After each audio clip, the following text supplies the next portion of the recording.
امریکہ کی ریاست کیرولائنا کی پوپ جو وہاں پہ چرچ میں 10 سال اس نے ڈیوٹی بھی سر انجام دی تھی، اب خوشی کی خبر یہ ہے کہ ریاست کیرولائنا کے اس ڈاکٹر فینٹر نے اب اسلام قبول کر لیا ہے۔ ترک میڈیا کے مطابق ڈاکٹر فینٹر مولانا جلال الدین رومی کے کلام سے متاثر ہو کر دائرہ اسلام میں داخل ہو چکے ہیں الحمدللہ۔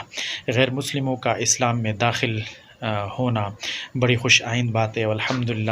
اول سے اس طرح کے لوگوں کا اسلام میں داخل ہونا اور دائرہ اسلام اختیار کرنا یہ الحمدللہ روز اول سے ہیں، لیکن جائے کہ پاکستان کے ایک صوبہ سندھ میں غیر مسلموں کو اسلام میں داخل ہونے پہ انہوں نے پابندی لگائی ہے، اور اس طرح کا بل وہ لے آئے ہیں کہ اسلامی ملک میں اب اسلام اختیار کرنا مشکل سے مشکل تر وہ بنا رہے ہیں کہ 18 سال سے کم عمر کا کوئی بھی بندہ اسلام میں داخل نہیں ہو سکتا۔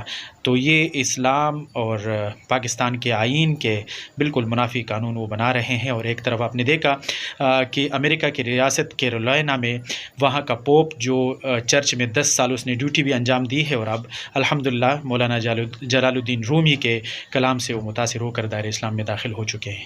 بہت شکریہ۔